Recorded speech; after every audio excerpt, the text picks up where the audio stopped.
everyone, and welcome to the Courtside Seats podcast version of the channel. These are going to be some debates, some talking heads with me and Trey that are not NBA highlights of the games of the previous night. And we're going to be discussing things that people may or may not be discussing. We're not Woj, Stephen A. Smith, Shannon Sharp, Skip Bayless. We're just two guys that love the game of basketball and everything that surrounds it. So Trey, tell them why they can listen to us.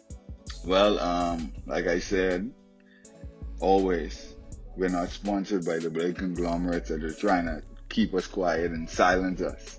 This is not some political broadcast where we only can talk about one side or the other. This is the raw deal.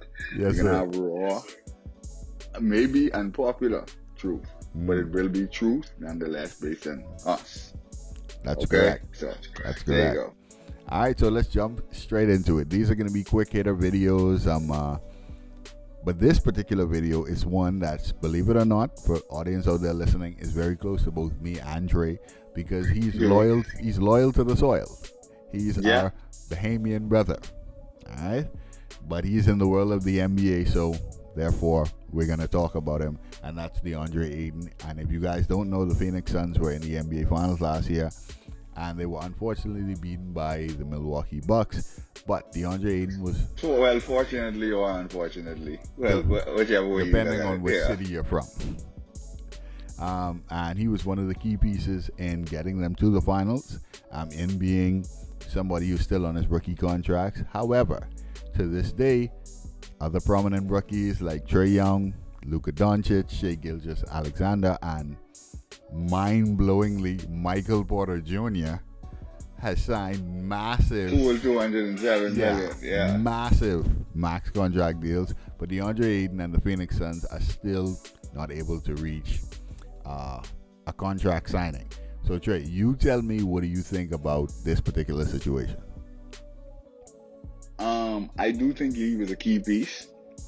I think that he grew up. I think that he gave that sort of, center presence that they needed. I mean, because when you really look at it, let's be honest, it's Chris Paul did do some dynamic work with them. But it's really Devin Booker or bust. Let's be honest. And so he grew up, and I said that from this I'm saying that from this perspective because I did go to a Bal Valanis game and I watched it. Truth. And I was a little bit underwhelmed because he played a little bit soft in that game, and what kind of bothered me was he was complaining a lot to the referees. And so, I mean, that type of stuff makes me queasy to my stomach, but you know what? I digress. But I think that he did grow up. And I think that he deserves to get paid. Now, what I'm about to say is not a knock on him. But it's just that, we have to be honest here. He can do stuff. Now, he's a big man. He can shoot. He has a mid-range game and all that stuff. But the league is now changed. And so you're seeing more younger players, more guards, more forwards, small forwards, that is. They're getting the big bucks because people naturally want to build a franchise around those players. Okay, guys, it's important to note that a lot of the topics that we discuss, we may not agree on. And it seems like this is one of them. Now, personally, I look at it from a different perspective. Okay. I know a lot of NBA fans or sports fans in general. I think DeAndre Ayton is suffering from the Patrick Mahomes, Dak Prescott syndrome. And the reason why I say that is Kansas City was sure that Patrick Mahomes was their guy. They re-upped him right away. Yeah, they locked him up, yeah.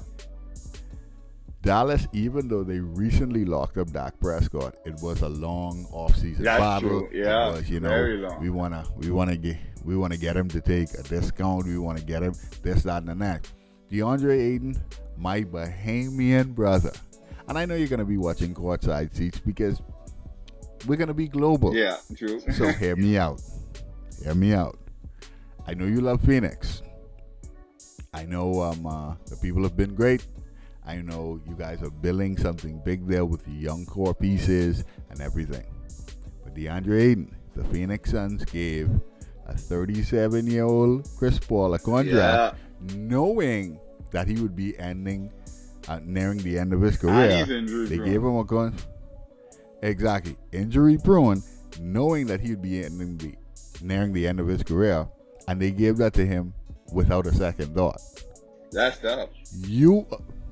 You are not even, you haven't even sniffed your prime yet. And you are a key piece in a finals push last year.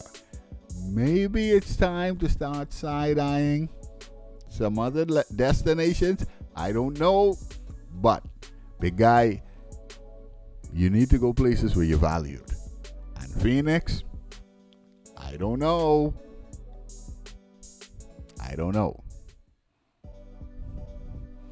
Alright. So that's just our quick take on the DeAndre Ayton situation. And again, it's important to point out we're not Woj. When they're making these changes in the NBA, they don't hit us up on Twitter right away. But we're two guys that love basketball. We've been watching basketball all of our lives. That's our take. And thank you guys for joining the show. Your seats are always courtside. Trey, take us out. Yes. Special thanks to Woj, to Brian Reynolds. Okay, so I'm going to have to take this over. And thank you guys. See you in the next video. Peace.